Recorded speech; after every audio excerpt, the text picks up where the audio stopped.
ಸಕಲ ಸಾಗರವನು ಒಂದೇ ಶ್ವಾಸದಲ್ಲಿ ತೆಗೆದೆತ್ತಿ ಮೊಗಚಿದವು ಈ ಸಮಸ್ತ ಬಲಾಹಕಾವಳಿ ಬನದ ಮಧ್ಯದಲ್ಲಿ. ನೀರು ಎಲ್ಲಿತ್ತು ಅಂತಂದ್ರೆ ಆ ಸಮಸ್ತ ಸಮುದ್ರಗಳು ಇದೆಯಲ್ಲ, 4 ಸಮುದ್ರಗಳ ನೀರನ್ನ ಒಂದೇ ಶ್ವಾಸದಲ್ಲಿ ಈ ಮೋಡಗಳು ಹೀರ್ಕೊಂಡು ಅಷ್ಟನ್ನು ಆ ಕಾಂಡವನದ ಮೇಲೆ ಸುರಿಸ್ಬಿಡ್ತಂತೆ. ಎಷ್ಟಿರ್ಬೋದು ನೀರು, ನೀವೇ ಲೆಕ್ಕಾಚಾರ ಮಾಡ್ಕೊಳ್ಳಿ. ಅಷ್ಟು ಮಳೆ ಬಿದ್ರೆ ಪಾಪ ನಮ್ಮ ಯಜ್ಞೇಶ್ವರ ಏನಾಗ್ಬೇಕು, ಇವನು ನೋಡ್ದ ಏನೋ ಸ್ವಲ್ಪ ಮಳೆ ಹಾಗೋ ಪೂರೈಸೋಣ ಅಂತ ಒದ್ದಾಡಿದಂತೆ. ಏಸು ಸಾಹಸ ಸತ್ವತನಗುಂಟೈ ಸರಳಿ ತಲೆ ಎತ್ತಿ ಜಲದಲ್ಲಿ ಘಾಸಿಯಾದನು ವನ್ಹಿ. ಏಸು ಸಾಹಸ ಸತ್ವತನಗುಂಟೋ ಐ ಸರಳಿ ತಲೆ ಎತ್ತಿ ಜಲದಲ್ಲಿ ಘಾಸಿಯಾದನು ವನ್ಹಿ. ನುಡಿದನು ಕೃಷ್ಣ ಪಾರ್ಥರಿಗೆ. ಸಮಸ್ತ ಸಾಮರ್ಥ್ಯವನ್ನು ಬಿಟ್ಟು ಆ ನೀರನ್ನೆಲ್ಲ ಹೀರ್ಕೊಂಡು ಮುಂದಕ್ಕೆ ನುಗ್ತಾ ಇದ್ದಾನೆ ಅಗ್ನಿ. ಸಾಮಾನ್ಯ ನೀರಾಗಿದ್ರೆ ಹೀರ್ಕೊಂಡ್ಬಿಡೋದು, ಇದು ಸಪ್ತ ಸಮುದ್ರದ ನೀರೆಲ್ಲ ಸುರಿಸ್ತಾ ಇರೋಣ. ಘಾಸಿ ಆಗ್ಬಿಟ್ಟ, ಯೋಚನೆ ಮಾಡ್ದ ಇನ್ನೂ ಸ್ವಲ್ಪ ಹೊತ್ತಿದ್ರೆ ಕಾಯಿಲೆಯ ವಾಸಿ ಇಲ್ಲ, ನಾವೇ ವಾಸಿ ಆಗ್ತೇವೆ, ತಣ್ಣಗಾಗ್ಬಿಡ್ತೇವೆ ಅಂತ ತಿಳ್ಕೊಂಡು ಆಗ ಅಗ್ನಿದೇವ ಕೂಗ್ತಾ ಇದ್ದಾನೆ, ಕೃಷ್ಣಾರ್ಜುನರನ್ನ ಪ್ರಾರ್ಥನೆ ಮಾಡ್ತಾ ಇದ್ದಾನೆ.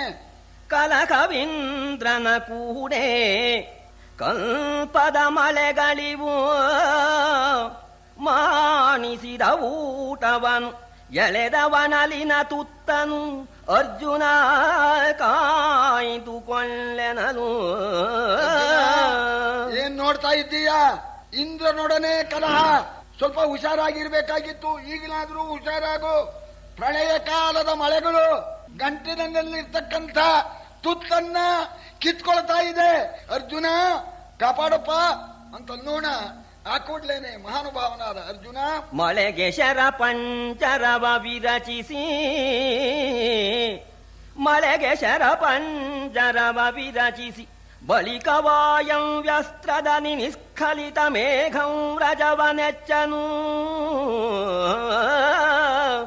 ಬಳಿಕ ವಾಯಂ ವ್ಯಾಸ್ತ್ರದನಿ ನಿಸ್ಖಲಿತ ಮೇಘಂ ರಜವನೆಚ್ಚನು ಪಾರ್ಥ ವಹಿಲದನಿ. ಕೂಡ್ಲೇನೆ ಈ ಮಳೆ ಸುರಿತಾ ಇತ್ತಲ್ಲ ಖಾಂಡವ ವನದ ಮೇಲೆ, ಅದಕ್ಕೆ ಶರಪಂಜರದಿಂದ ಒಂದು ಹನಿಯೂ ಕೂಡ ಕೆಳಗೆ ಬೀಳದ ಹಾಗೆ ಮನೆ ಮಾಡಿಬಿಟ್ಟ, ಸುರಕ್ಷಿತವಾಗಿ ಅಗ್ನಿಗೆ ನೀರು ಬೀಳ್ಕೊಡುದು ಅಂತ. ಆದ್ರೂ ಈ ಮೋಡಗಳ ಕಾಟ, ಇದನ್ನ ಹಾರಿಸಿಬಿಡಬೇಕು ಅಂತ ಹೇಳಿ ಶರಪಂಜರವನ್ನ ಒಡ್ಡಿ ಮಳೆ ಬರದಾಗ ಮಾಡಿದ್ದಲ್ದೇನೆ ವಾಯುವ್ಯಾಸ್ತ್ರ ಪ್ರಯೋಗ ಮಾಡಿ ಆ ಪ್ರಳಯ ಕಾಲದ ಮೋಡಗಳೇನಿತ್ತೋ ಅದನ್ನು ಹಾರಿಸಿಬಿಟ್ಟ ಅಂತ, ವಾಯುವ್ಯಾಸ್ತ್ರದಿಂದ ಹಾರಿಸಿಬಿಟ್ಟ. ಹಾರಲೂದಿತು ಮೇಘವನ್ ಕಿಡಿತೂರಲುಬ್ಬರಿಸಿದುದು ವನ್ಹಿಯನೇರಿಸಿತು ಖಾಂಡವದೊಳಗೆ ಬಿರುಗಾಳಿ ಸುಳಿ ಸುಳಿದು. ಮೋರೆಯೊಣಗಿದುದಮರರಿಗೆ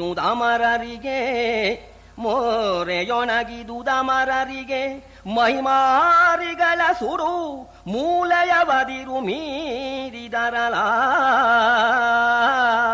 ಮೂಲೆಯವದಿರು ಮೀರಿದರಲ ಎನ್ನುತ್ತ ಸುರಪತಿ ತರಿಸಿದನು ಗಜವ.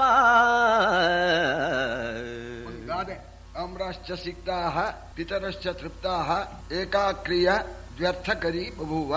ಅಪರ ಪಕ್ಷ 16 ದಿವಸ ತರ್ಪಣ ಕೊಡಬೇಕು ಪಿತೃಗಳಿಗೆ.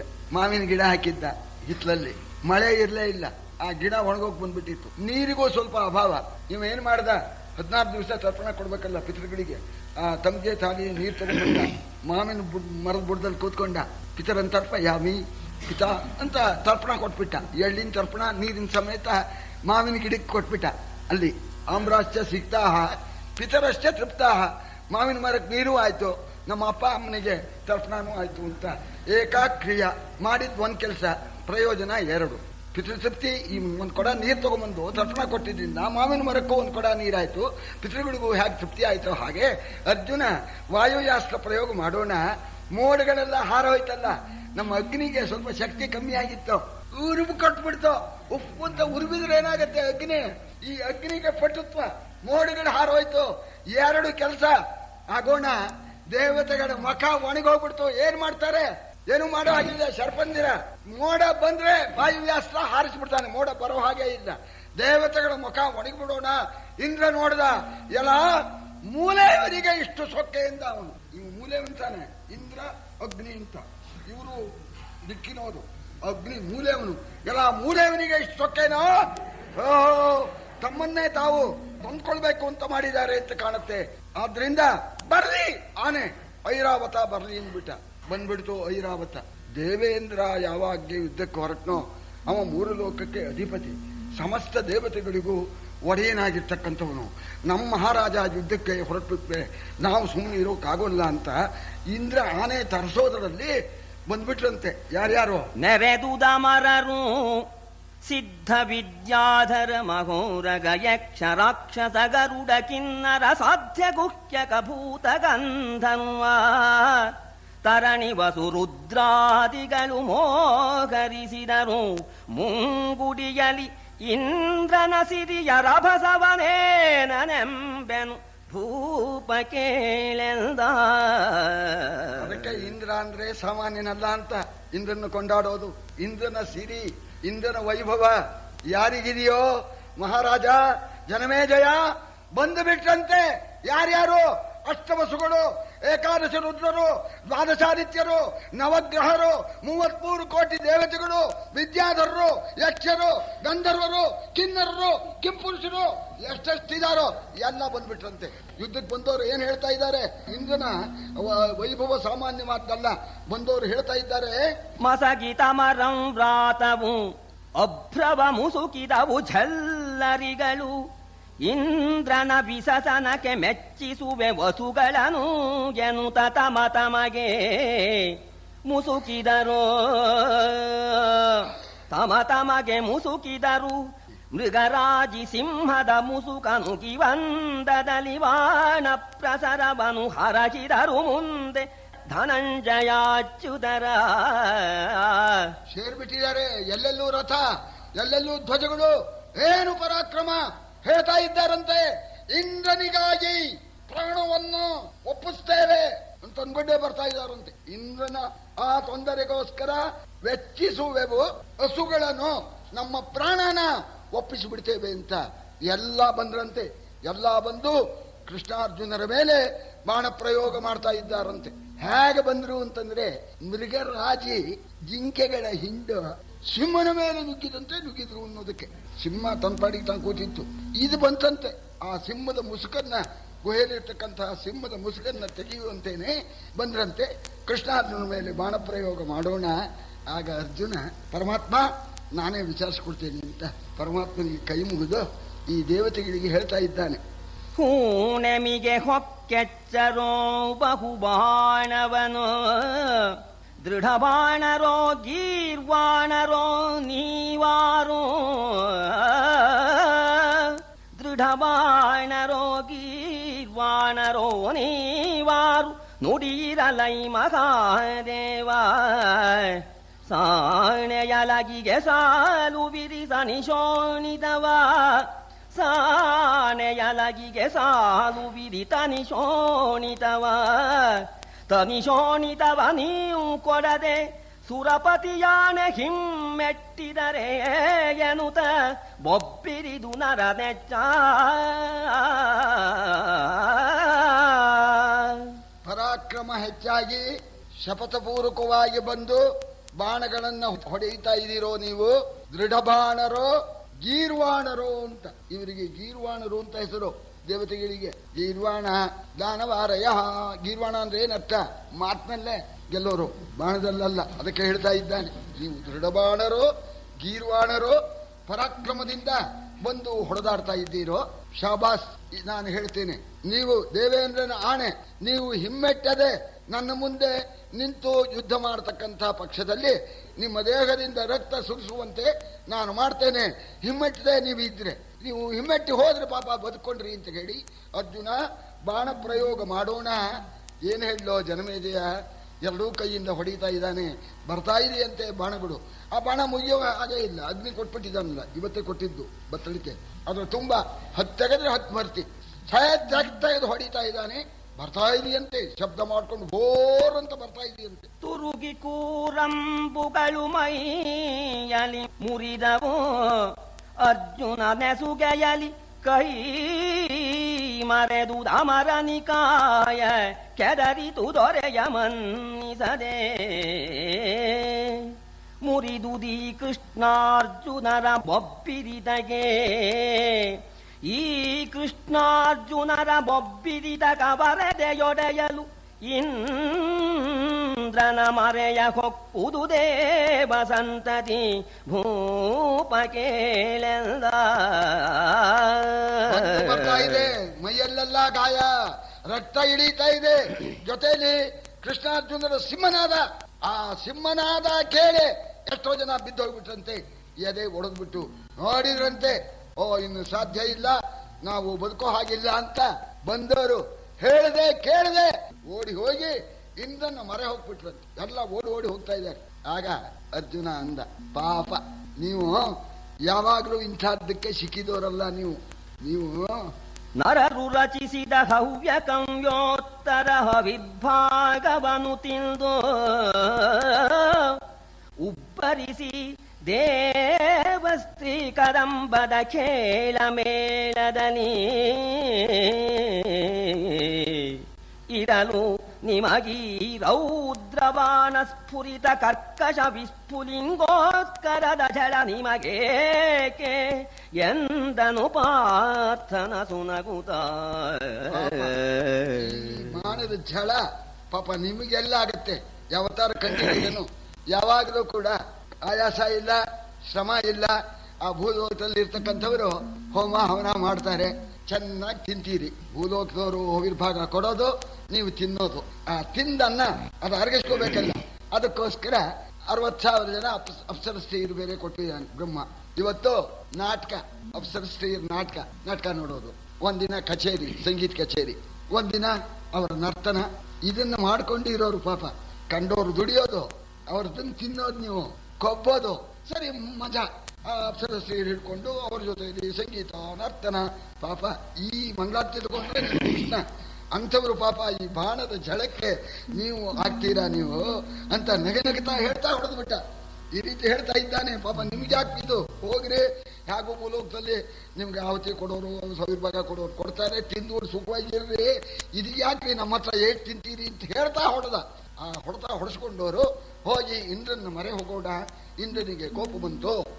ಮುರಿದ ನಿರ್ಜರ ಸೇನಿಗ ಅಭಯದ ಕರವನೆಗಗಿ ಕರೀಂದ್ರನನು ಶಿರಬಿರಿಯಲಂಕುಶ ಮೊನೆಯೊಳತ್ತಿ ಮಹೋಗ್ರ ಕೋಪದಲ್ಲಿ ನರಮುರಾಂತ ಕರಿದಿರಿನಲಿ ಮದ ಕರಿಯ ಬಿಟ್ಟನು ಶಕ್ರನು ಆತನ ಬಿರುದ ಸಂಭಾವಿಸಿದರು ಅಭ್ರದ ಸೂತಮಾಗಧರು. ಭಂಗಪಟ್ಟು ಬರೋಣ, ಹೆದರಬೇಡಿ, ನಾನೇ ಹೋಗ್ತೇನೆ ಅಂತ ಅಭಯ ಪ್ರದಾನ ಮಾಡ್ತಾ ಇದ್ದಾನೆ ದೇವೇಂದ್ರ.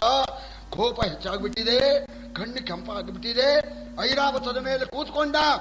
ಆ ಐರಾವತದ ಆ ಕುಂಭಸ್ಥಳವನ್ನ ತನ್ನ ಅಂಕುಶದಿಂದ ತಿವಿದಂತೆ ಆನೆಗೆ ಕೋಪ ಬರಲಿ ಅಂತ ಹೇಳಿ, ಆನೆಗೆ ಐರಾವತಕ್ಕೆ ಅಂಕುಶದಿಂದ ತಿವಿದು ಅದಕ್ಕೆ ಕೋಪವನ್ನು ಉಂಟು ಮಾಡಿ ನುಗ್ಗು ಅಂತ ಹೇಳಿ ಕೋಪದಿಂದ ಬರೋಣ. ಯಾವಾಗ ದೇವೇಂದ್ರ ಯುದ್ಧಕ್ಕೆ ಹೊರಟ್ಬಿಟ್ನೋ, ಆಕಾಶದಲ್ಲಿರ್ತಕ್ಕಂಥ ವಂದಿ ಮಾಗಧರುಗಳು ನಮ್ಮ ಮಹಾನುಭಾವ ಇಂದ್ರನ ಆ ಬಿರುದುಗಳನ್ನ ಕೊಂಡಾಡೋದಕ್ಕೆ ಪ್ರಾರಂಭ. ನಮುಚಿ ಮಸ್ತಕ ಶೂಲ ಬಲ ಸಂತಮ ಸಭಾಸ್ಕರ ಜಂಬಭುಜ ವಿಕ್ರಮ ಮಹಾಂಬುಧಿ ಕುಂಭ ಸಂಭವ ವೃತ್ರಗಿರಿ ವಜ್ರ ಕಮಲ ಭವಹರ ವಿಷ್ಣು ಹೊರೆಗಾದಮಿತ ಸುರಗಣ ಮೌಳಿಮಣಿ ಸಂಕ್ರಮಣ ಚತುರ ಪದಾಬ್ಜನೆಂದುದು ವಂದಿಸಂದೋಗ. ಚೆನ್ನಾಗಿ ಹೊಗಳಿಸಿದ್ದಾನೆ, ಕೊಂಡಾಡ್ತಾ ಇದ್ದಾರೆ. ನಮುಚಿ ಮಸ್ತಕ ಶೂಲ. ನಮುಚಿ ಅಂತ ಒಬ್ಬ ಮಹಾರಾಕ್ಷಸ, ಅವನ ಶಿರಸ್ಸಿಗೆ ಶೂಲಪ್ರಾಯನಾಗಿರ್ತಕ್ಕಂಥವನು ನಮುಚಿ ಖಂಡನ ಅಂತ ಹೇಳ್ತಾರೆ ನೋಡಿ. ಆಮೇಲೆ ಬಲ ಸಂತಮಸ ಭಾಸ್ಕರೋ, ಬಲಾಸುರನೆಂಬತಕ್ಕಂಥ ಆ ಕತ್ತಲಿಗೆ ಸೂರ್ಯ ಅಂದ್ರೆ ಅವನ್ ನಾಶ ಮಾಡಿದವನು ಅಂತ ಹೇಳಿ. ಜಂಬಭುಜ ವಿಕ್ರಮ ಮಹಾಂಬುಧಿ ಕುಂಭ ಸಂಭವ. ಕವಿ ಆ ಚೋಕು ಹೇಳ್ತಾ ಇದ್ದಾನೆ, ಜಂಬ ಭುಜ ವಿಕ್ರಮ ಮಹಾಂಬುಧಿ ಕುಂಭ ಸಂಭವ. ಜಂಬಾಸುರನ ಆ ಭುಜ ಪರಾಕ್ರಮವೆಂಬತಕ್ಕಂಥ ಸಮುದ್ರಕ್ಕೆ ಕುಂಭ ಸಂಭವ ಅಗಸ್ತ್ಯ ಅಂತ ಅದನ್ನು ಹೀರಿದವನು ಅಂತ. ವೃತ್ರಗಿರಿ ವಜ್ರ, ವೃತ್ರ ಎಂಬತಕ್ಕಂಥ ಬೆಟ್ಟಕ್ಕೆ ವಜ್ರ ಸ್ವರೂಪ. ನೀನು ಪ್ರಪಂಚದಲ್ಲಿ 3 ಜನ ಬಿಟ್ರೆ ನೀನೇ ದೊಡ್ಡವನು. ತಮಾಷೆಯಾಗಿ ನಮ್ಮ ಕುಮಾರವ್ಯಾಸ ಚೆನ್ನಾಗಿ ಹೇಳ್ತಾ ಇದ್ದಾನೆ, ಬ್ರಹ್ಮ ವಿಷ್ಣು ಮಹೇಶ್ವರ 3 ಬಿಟ್ರೆ ನೀನೇ ದೊಡ್ಡವನು. 3 ಬಿಟ್ಟು ಇನ್ನು ಸಮಸ್ತ ದೇವತೆಗಳ ಸಮಸ್ತ ಮನುಷ್ಯರ ನಮಸ್ಕಾರವನ್ನ ಪಡೆಯಲ್ಪಡತಕ್ಕ ಪಾದಕಮದ ಉಳ್ಳವನೇ ಅಂತ ಕೊಂಡಾಡ್ತಾ ಇದ್ದಾರೆ. ಆನೆ ನುಗ್ಗು ಅಂತ ಇದ್ದಾನೆ. ಅದನ್ನ ನೋಡಿದ ಬ್ರಹ್ಮನೇ ತಾನೇ ಹೇಳಿರೋದು, ಅಗ್ನಿಗೆ ಕಾಂಡವನವನ್ನ ನೀನು ಆಹುತಿ ತಗೋ, ನಿನ್ನ ಜೀರ್ಣವೆಲ್ಲ ಪರಿಹಾರ ಆಗತ್ತೆ, ಮುಂದೆ ಯಜ್ಞಗಳಿಗೆ ಅನುಕೂಲ ಆಗತ್ತೆ ಅಂತ. ನಡುವೆ ಅದಕ್ಕೆ ತಾನೇ ವಿಘ್ನ ಬಂದ್ಬಿಡ್ತು. ಆಗ ಬ್ರಹ್ಮ ಈ ಯುದ್ಧ ನಿಲ್ಲಿಸ್ಬೇಕಲ್ಲ, ಆಗ ಬ್ರಹ್ಮ ಬರ್ತಾ ಇದ್ದಾನೆ. ಜನಪ ಕೇಳ ಸಮಯದೊಳು ವಾಗ್ವನಿತೆಯ ರಸನು ಗಗನ ಮಾರ್ಗದೊಳ ನಿಮಿಷಾಧಿಪನಲ್ಲಿಗೈತರೆ ಕಂಡು ಸುರನಿಕರ ತನಗೆ ಬಾಳದಲ್ಲಿ ನಿಜ ಕರವನ ರುಖವ ಮುಗಿಯಿಸಿದರು. ಇಂದ್ರಂಗನು ವರವ ಮಾಡಿಸಲು ಬೇಕು ಎಂದು ಇಳಿದ ನಬ್ಜಭವ. ಆಗ ಸರಿ ಬ್ರಹ್ಮದೇವ ಆಕಾಶ ಮಾರ್ಗದಲ್ಲಿ ಬರ್ತಾ ಇದ್ದಾನೆ. ಈ ಇಂದ್ರನಿಗೂ ಅರ್ಜುನಿಗೂ ಉಂಟಾಗತಕ್ಕಂಥ ಯುದ್ಧ ನಿಲ್ಲಿಸಬೇಕು ಅನ್ನೋ ಉದ್ದೇಶ ಇಟ್ಕೊಂಡು ಬರ್ತಾ ಇದ್ದಾನೆ. ಆಕಾಶ ಮಾರ್ಗದಲ್ಲಿ ಬ್ರಹ್ಮದೇವ ಬರೋಣ, ಸಮಸ್ತ ದೇವತೆಗಳು ಕೂಡ ತಮ್ಮ ವಾಹನದಿಂದ ಇಳಿದು ಬಿಟ್ಟು ಎಲ್ಲ ಕೈ ಮುಗಿತಾ ಇದ್ದಾರೆ ಆ ಬ್ರಹ್ಮದೇವನಿಗೆ. ಎಲ್ಲರೂ ಕೂಡ ನಮಸ್ಕಾರ ಮಾಡಿದ್ದಾರೆ. ಆಗ ಸರಿ ಬ್ರಹ್ಮದೇವ ಈ ಯುದ್ಧವನ್ನು ನಿಲ್ಲಿಸಬೇಕು ಅಂತ ಹೇಳಿ ಇಂದ್ರನ ಸಮೀಪಕ್ಕೆ ಬಂದು ಹೇಳ್ತಾ ಇದ್ದಾನೆ, ಮರುಳನೈ ನೀನು